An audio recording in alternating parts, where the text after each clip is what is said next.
नमस्कार दोस्तों, स्वागत है आपका आज के प्री मार्केट एनालिसिस में। आज 30 अप्रैल 2026 है और आज का दिन मार्केट के लिए बेहद अहम होने वाला है। रात को मैग्निफिसेंट 7 का धमाका हुआ, फेड ने रेट्स होल्ड किए और ईरान ब्लॉकेट की वजह से क्रूड ऑयल $118 का लेवल छू लिया। तो आज की मार्केट में कई तरफ से एक साथ प्रेशर आ रहा है, ध्यान से समझते हैं। यूएस मार्केट में कल मिक्स ट्रेंड देखने को मिला। डाउ जोन्स लगातार 5वें दिन गिरावट में बंद हुआ, जबकि नैस्डैक हल्की बढ़त के साथ बंद हुआ, जिससे साफ है कि पूरे मार्केट में कमजोरी है, लेकिन चुनिंदा टेक स्टॉक्स में बाइंग अभी भी बनी हुई है। अल्फाबेट और अमेज़न के मजबूत नतीजों ने नैस्डैक फ्यूचर्स को सहारा दिया है। खास तौर पर अल्फाबेट के गूगल क्लाउड बिजनेस की मजबूती से स्टॉक आफ्टर आवर्स में करीब 7% उछला, जिससे ग्लोबल टेक सेंटिमेंट को कुछ राहत मिली। दूसरी तरफ मेटा प्लेटफॉर्म्स ने 2026 के लिए अपना एआई और इंफ्रास्ट्रक्चर कैपेक्स काफ़ी बढ़ा दिया है। कंपनी अब $125 बिलियन से बढ़ाकर करीब $145 बिलियन तक खर्च करने की तैयारी में है, जिससे इन्वेस्टर्स को डर है कि आने वाले समय में प्रॉफिटेबिलिटी पर दबाव बढ़ सकता है। माइक्रोसॉफ्ट ने भी अपने फ्यूचर एआई इन्वेस्टमेंट प्लान्स को और अग्रेसिव बनाया है। इसका मतलब ये है कि अभी ग्लोबल टेक सेक्टर में एआई रेस जारी है, लेकिन भारी खर्च की वजह से शॉर्ट टर्म में वॉलेटिलिटी बढ़ सकती है। आज की सबसे बड़ी चिंता क्रूड ऑयल है। ब्रेंट क्रूड $118 के ऊपर पहुंच चुका है और ओवरनाइट ट्रेडिंग में $119 के भी पार चला गया, जिससे इंडिया जैसे ऑयल इंपोर्टिंग देश पर सीधा असर पड़ सकता है। अगर क्रूड लंबे समय तक ऊंचे स्तर पर रहता है तो इसका असर इन्फ्लेशन, रुपए की कमजोरी और कई सेक्टर्स की लागत पर दिखाई दे सकता है। खासकर ऑयल एंड गैस, एविएशन और पेंट जैसे सेक्टर्स पर इसका असर ज्यादा पड़ सकता है। ईरान और यूएस के बीच बढ़ते तनाव ने मार्केट की चिंता और बढ़ा दी है। ईरान ने स्ट्रेट ऑफ हॉर्मुज़ को खोलने से इनकार किया है, जबकि ट्रंप ने ब्लॉकेड जारी रखने की बात कही है, जिसकी वजह से ग्लोबल एनर्जी मार्केट में अनसर्टेनिटी काफ़ी बढ़ गई है। यूएई का ओपेक प्लस से बाहर निकलना भी मार्केट के लिए नई चिंता बन गया है। इससे फ्यूचर ऑयल सप्लाई को लेकर अनसर्टेनिटी और बढ़ गई है, इसलिए ट्रेडर्स आज क्रूड की हर मूवमेंट पर नज़र रखेंगे। यूएस फेडरल रिजर्व ने कल इंटरेस्ट रेट्स में कोई बदलाव नहीं किया और रेट्स को 3.5% से 3.75% के बीच बरकरार रखा। लेकिन सबसे अहम बात ये रही कि फेड के अंदर भी इस फैसले को लेकर मतभेद देखने को मिले, जिससे आगे की पॉलिसी डायरेक्शन को लेकर कंफ्यूजन बना हुआ है। फेड चेयर जेरोम पावेल ने इन्फ्लेशन और जियोपॉलिटिकल रिस्क्स को लेकर चिंता जताई है। इसका मतलब साफ है कि जल्दी रेट कट की उम्मीद अब कमजोर पड़ती दिख रही है, जो इमर्जिंग मार्केट्स के लिए थोड़ा नेगेटिव माना जाता है। यूएस बॉन्ड यील्ड 4.41% तक पहुंच गई है और डॉलर इंडेक्स भी मजबूत बना हुआ है।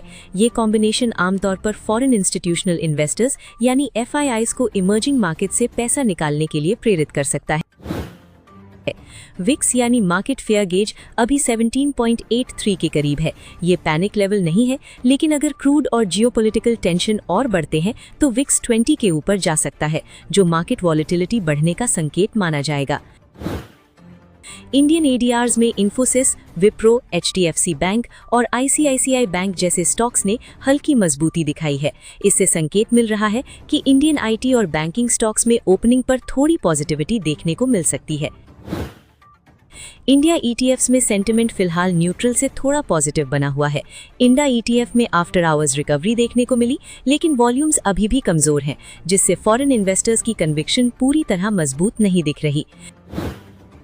गिफ्ट निफ्टी के संकेतों के हिसाब से आज निफ्टी की शुरुआत 24,050 से 24,150 के बीच हो सकती है। हालांकि क्रूड ऑयल में ओवरनाइट तेजी की वजह से मार्केट में वॉलेटिलिटी काफी ज्यादा रह सकती है। आज का पूरा मार्केट मूड बेसिकली दो हिस्सों में बटा हुआ है। एक तरफ अल्फाबेट और अमेज़न जैसे स्ट्रॉन्ग टेक रिजल्ट्स सेंटिमेंट को सपोर्ट दे रहे हैं, वहीं दूसरी तरफ क्रूड ऑयल की आग और जियोपॉलिटिकल टेंशन मार्केट को दबाव में रख रहे हैं। अगर ओपनिंग में मार्केट गैप अप भी देता है, तब भी ऊपर के स्तरों पर टिके रहना आसान नहीं होगा। जब तक क्रूड ऑयल शांत नहीं होता, तब तक ट्रेडर्स को इंट्राडे वॉलेटिलिटी और सडन स्विंग्स के लिए तैयार रहना होगा। मंगलवार की हल्की गिरावट के बाद निफ्टी 50 ने 29 अप्रैल को फिर से मजबूती दिखाई। बाजार की शुरुआत 100 अंकों से ज्यादा की बढ़त के साथ हुई और शुरुआती कारोबार में निफ्टी 24,337 तक पहुंच गया, जिससे शुरुआत में माहौल काफी पॉजिटिव दिखा। लेकिन दिन के दूसरे हिस्से में खरीदारी का दम कमजोर पड़ गया और निवेशकों ने मुनाफा वसूली शुरू कर दी।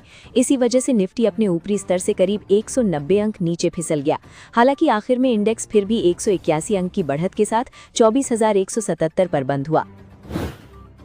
ट्रेडिंग के दौरान निफ्टी ने अपने 50 डे EMA यानी पिछले 50 दिनों की औसत चाल वाले अहम टेक्निकल लेवल के ऊपर जाने की कोशिश की, लेकिन क्लोजिंग तक उस स्तर को कायम नहीं रख पाया। हालांकि 24,150 के सपोर्ट जोन के ऊपर टिके रहना बाजार के लिए फिलहाल राहत की बात माना जा रहा है। कल की तेजी में ITC, टेक महिंद्रा और रिलायंस इंडस्ट्रीज जैसे बड़े शेयरों ने बाजार को सहारा दिया।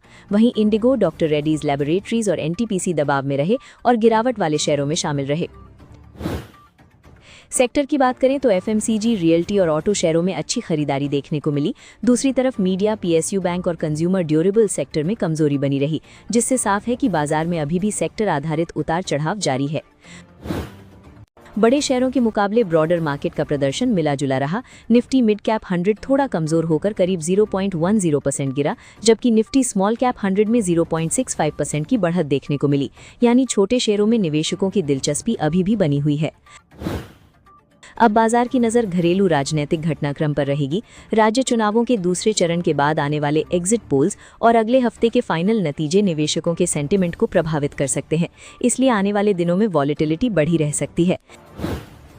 इसके साथ ही कंपनियों के तिमाही नतीजे भी बाजार की दिशा तय करने में बड़ा रोल निभाएंगे। Bajaj Finserv, Hindustan Unilever, NSDL और अडानी एंटरप्राइजेज जैसी बड़ी कंपनियों के रिजल्ट आने वाले हैं, जिन पर निवेशकों की खास नजर रहेगी।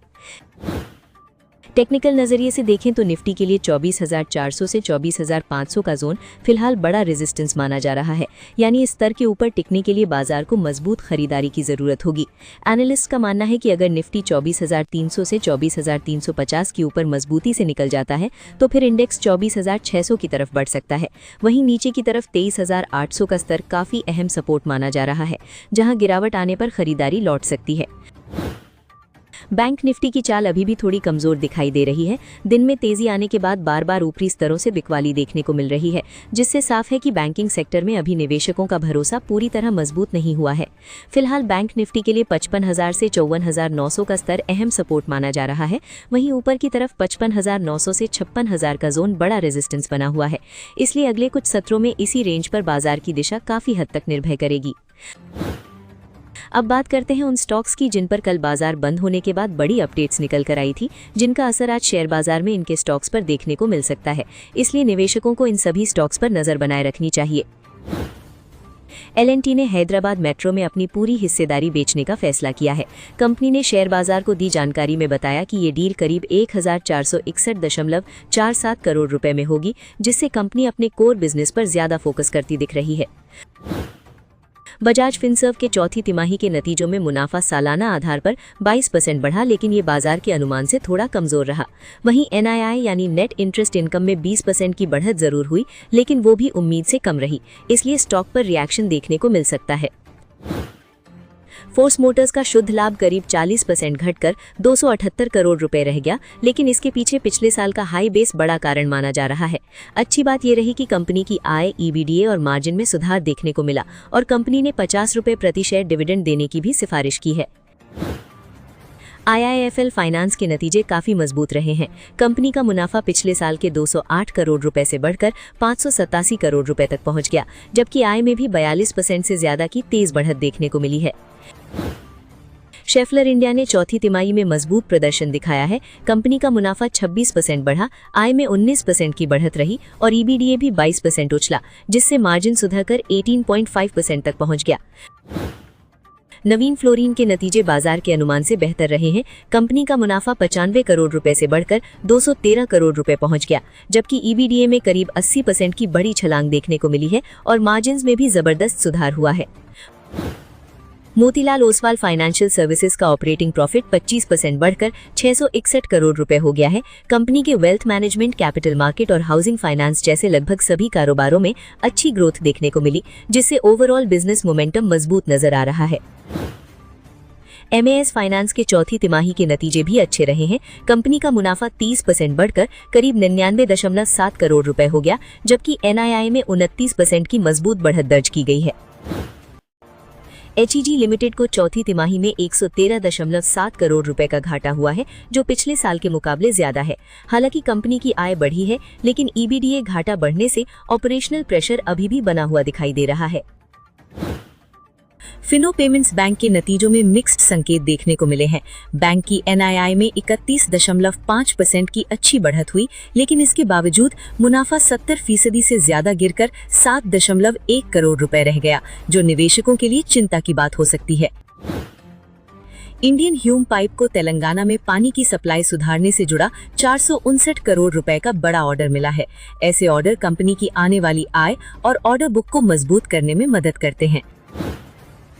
अडोर वेल्डिंग के नतीजों में शानदार सुधार देखने को मिला है। कंपनी का मुनाफा लगभग दोगुना होकर 34 करोड़ रुपए पहुंच गया और कंपनी ने निवेशकों के लिए 23 रुपए प्रति शेयर डिविडेंड का भी ऐलान किया है।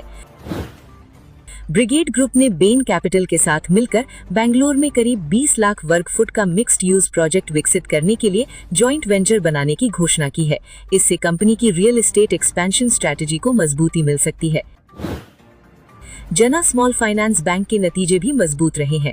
बैंक का मुनाफा 13% से बढ़ा है, NII में 27% की बढ़त रही और सबसे अहम बात यह है कि एसेट क्वालिटी में भी सुधार देखने को मिला है, जो बैंकिंग व्यापार के लिए सकारात्मक संकेत माना जाता है।